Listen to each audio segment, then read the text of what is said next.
Goodwill has seen nearly a 50% increase in annual sales since 2019, according to the New York Times. Thrifting isn't just budget friendly, okay? It helps curb waste, supports a more sustainable lifestyle as well. Absolutely. From live auction apps to hidden in-store deals, affordable lifestyle expert Patrice J shares smart strategies to score big savings wherever you shop. Yes. Patrice, welcome back. Thanks. Always good to be back. But is this thrifted? This is completely thrifted. Okay, $6 for the entire set. And my earrings also were And thrifted. the shoes? Not the shoes. Okay. But the That's outfit and the $6? earrings. That's $6 for the entire set. Okay. See, Yes. I'm always like, where do I go? I want to thrift, but I'm never sure. Yeah. And you were saying there are some great resources online because when you're in-person thrifting, you have to really sift. It takes a lot of time. Yeah, it can feel intimidating if you're new to Yeah. it. So online, Goodwill has an auction site, which I think a lot of people don't realize. So if you're looking for higher end stuff, or even if you're just at home on your couch, sometimes I just bid on stuff that I'm interested in.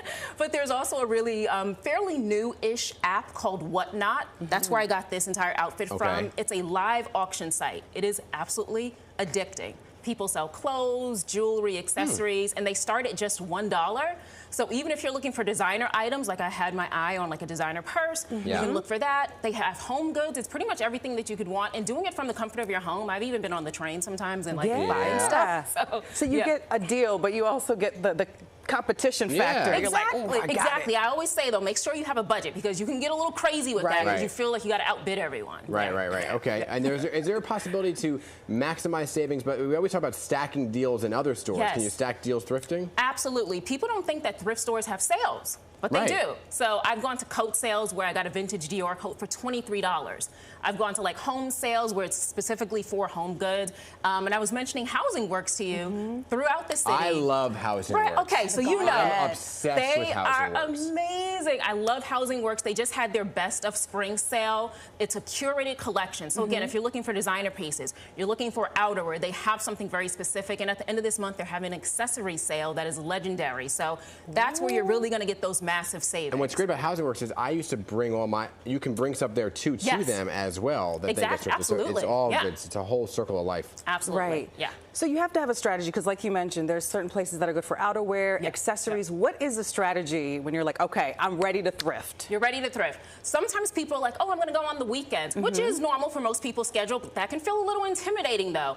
Larger crowds and you get a little overwhelmed. I say go on a Tuesday or Wednesday if you can. Because when you think of donations, most people are dropping their donations off on the weekends. So they don't typically hit the floor until like a Tuesday or Wednesday. So that's when you can get like the good dibs on the first items. So that's like a really great tip as well. But also making sure that you know what you want. You're not going in there blindly. That, again, overspending, that's going to cost you in the long run. So having a strategy, I even like to have kind of like a thrift wish list to kind of know what I want. The inventory is always going to change, but at least know what you want instead of just overspending on stuff. That's a waste of money. We don't want that. It's dangerous for me. It's very dangerous. I know, because you go in and you're like, I only came in for one thing, and you're leaving with a whole cart. Leaving with 10, What is the biggest mistake people make when thrifting? Ooh, so I've been thrifting for pretty much my entire life. The biggest mistake people make, they buy something because it's cheap. They're like, oh, it's $5. I can afford that. Yeah, you can afford that, but do you like it? Right. Are you going to wear it? It's going to be in your closet. And then that $5 is another $10 and 15 and 20. You just got a bunch of stuff in your closet that you don't wear. So that costs you in the long run. So the one question I say is ask yourself, would I buy this if it was full price?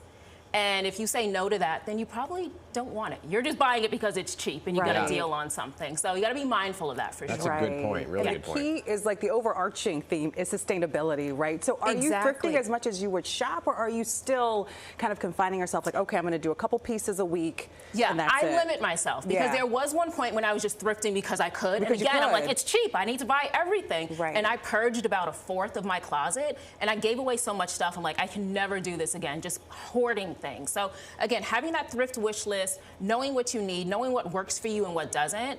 If you have stuff that you haven't worn, put it in the back of your closet. You're going to notice a pattern like, okay, I'm buying a lot of colorful stuff, but I don't actually wear it. So really just limit things because you don't want to overspend. That's how you're going to waste the money, which defeats the purpose of saving. There we go. Right, and you gotta have patience. You do. You have to have patience. You get to that rack and you're like, give yourself a little bit of patience. I say good 30 or so minutes or so. At least. Very good. Thank you, Patrice. Of course. The best thing I found there was I bought this thing for my mom and dad that said something about grandparents and you hang your keys on it. It was $1. Oh, okay. Mom, don't listen. She's like, what? You always And then it's like proudly displayed in their house now. I'm like, yeah. it's $1. Anyway, okay. Now they know. Yeah. Patrice, thank you so much.